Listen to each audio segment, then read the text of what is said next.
Welcome to our second help video on Unit 2 test. Our second help video will begin on the third page of the test. Our first set of questions are dealing with the two energy diagrams, diagram A and diagram B. Let's take a look at these and begin taking a look at the questions. Number 45, which diagram illustrates an endothermic reaction? Endothermic. Endo means heat is going into the reaction. So the overall energy should go up during the course of the reaction. In other words, the products should have higher energy than the reactants when we are finished. So let's take a look at this first diagram right here. Here's the energy of our reactants right here. Energy is put in to the reaction. We see the energy going up. So the energy right here is going up. At this point, enough energy has gone up that the reactant molecules are broken apart. So this is our activation energy right here. So we start with the reactants. They are bonded together. We begin adding energy, and that energy eventually breaks the atoms and the molecules apart that are going to react. So right here, they're broken apart, and now they are free to form new bonds. As they're forming new bonds, the energy goes down because as they form new bonds, they are becoming more stable. And as they become stable, energy is released, and they continue to release more and more energy. And now here's the energy of the products. So when we look at this, if we draw a line from the products over to the axis, their energy is here. The reactants' energy is right here. So we have the energy reactants, energy of the products. The energy of the products is lower than the energy of the reactants. So the overall energy change was down. It went down. Energy was released in diagram A. Here's the energy that went in. This orange line is the energy that was released as the new bonds were forming. Energy in, energy out. If we look at the energy in and we subtract the energy out, energy in is a short line, energy out is a big line, so blue minus the orange line is going to be a negative number. The energy dropped by the length of this green line. The energy went down. When the energy goes down, that means it leaves the reaction and goes out to the environment. That's an exothermic reaction. The net overall change is this green arrow. Looking at diagram B, the reactant's energy is right here. The reactant's energy looks very low here. Low energy is high stability. Going back to diagram A, the reactants have more energy than the products. More energy is less stability. In diagram A, low energy, greater stability. Back to diagram B. Reactants have low energy. This blue line is the amount of energy that it took to, the reactants have very low energy because they're incredibly stable. This blue line, they are so stable, this blue line is very long because that's how much energy it took to break apart that stable, strong bond holding the reactants together. So we had to add that blue energy. That length of the blue line is the energy that was added. Right here at the top of this hill, all the reactants are now broken apart and they start forming new bonds.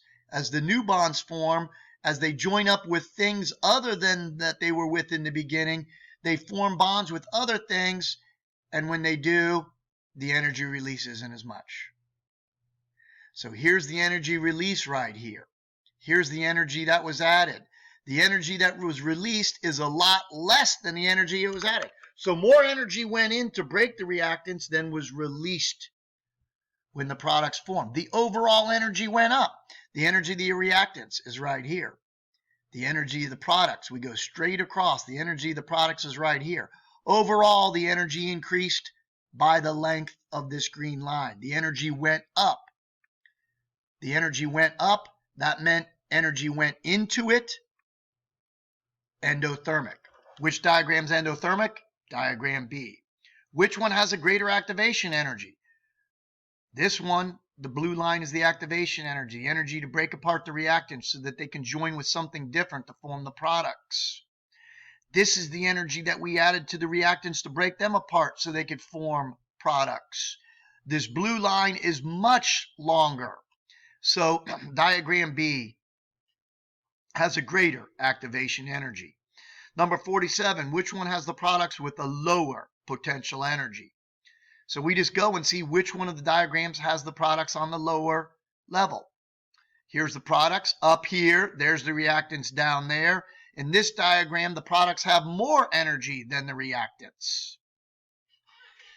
So the products are less stable than the reactants. So which diagram has the products with lower potential energy?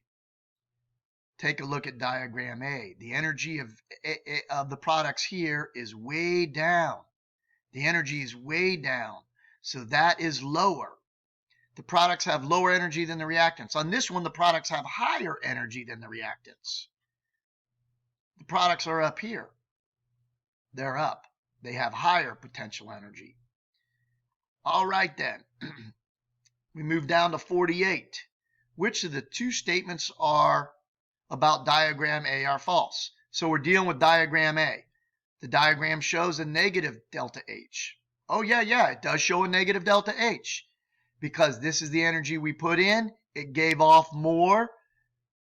This line minus this line is negative, blue minus orange. So if that line is like 1, 2, 3 boxes long, this line is 1, 2, 3, 4, 5, 6 boxes long.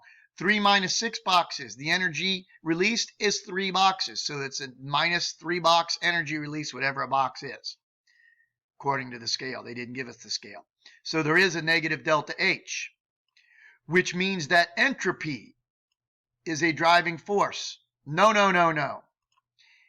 Enthalpy here is clearly a driving force. We don't know that entropy is a driving force because we don't know, first of all, what kind of reaction is this? For entropy to be the driving force, we would need to know that maybe the reactants were a large molecule, the products are a bunch of small molecules, a big molecule getting broken up into smaller molecules. That would be greater disorder.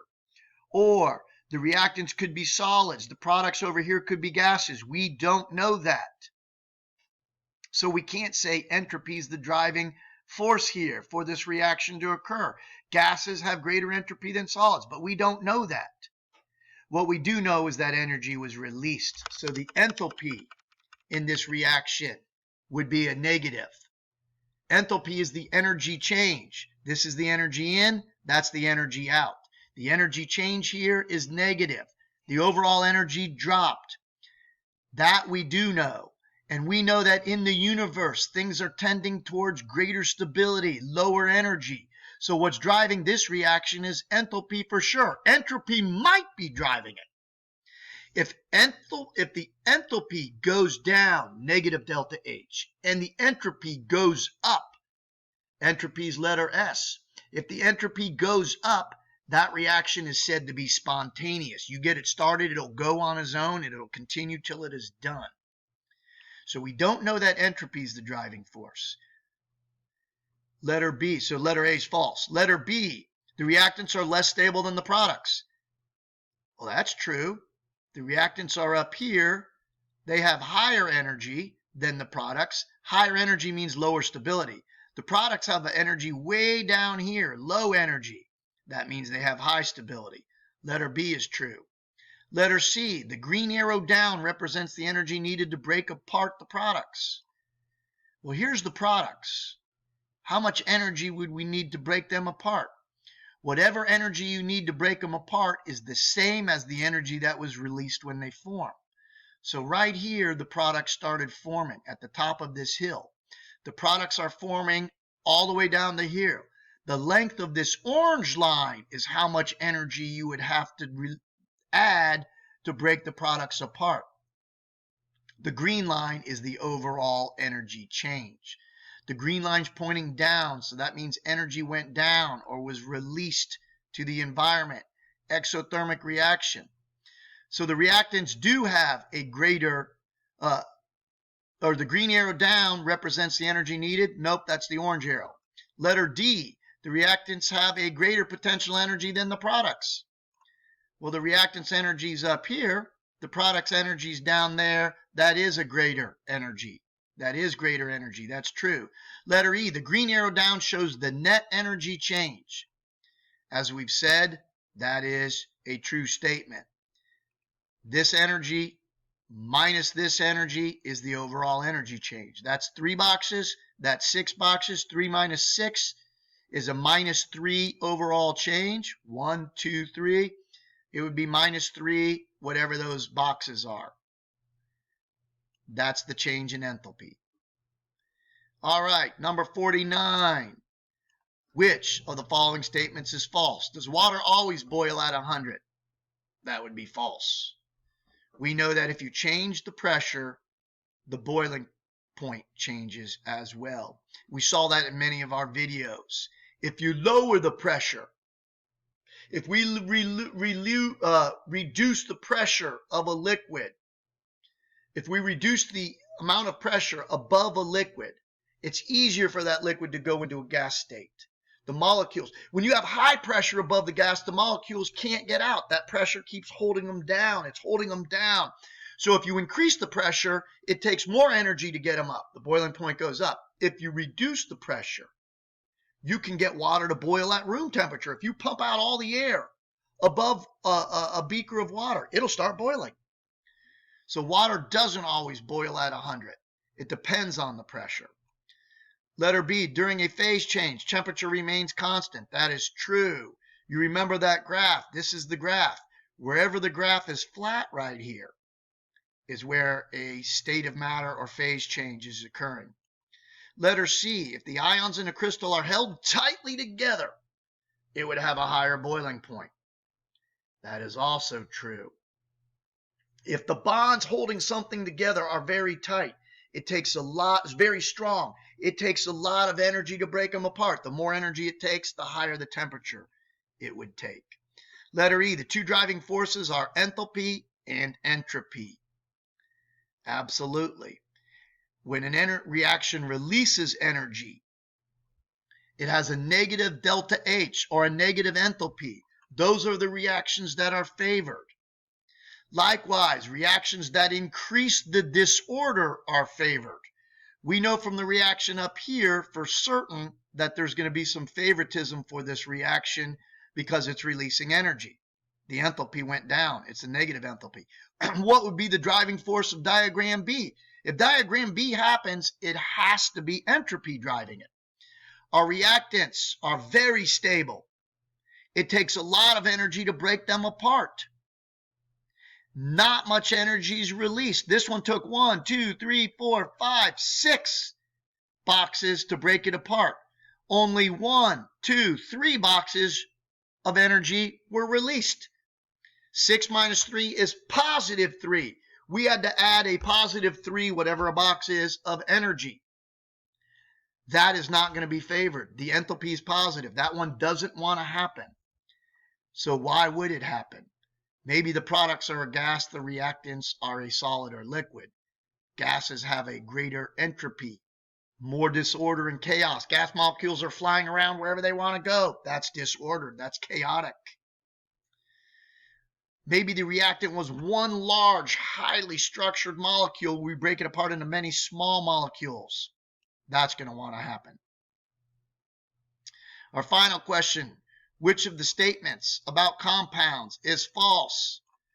Take a look at this first statement. Compounds are not categorized as pure. Oh, if you remember, compounds can be categorized as pure. Pure means one kind of thing is there. So if I only have sodium chloride, table salt, I dump it out in the pile. The only thing there is table salt. It's pure table salt. Compounds can be pure if you only have one compound present. If I pour water on the table salt, it's now a mixture. It's no longer pure. There's two substances that are there. In fact, if I pour a lot of water on there and dissolve all the salt, I've made a solution. A solution is a homogeneous mixture. Mixtures are pure if they're homogeneous. No, mixtures are never pure. Mixtures mean that you have two or more things there. Pure is only one thing there. This brings to an end our video on page 3 of the test.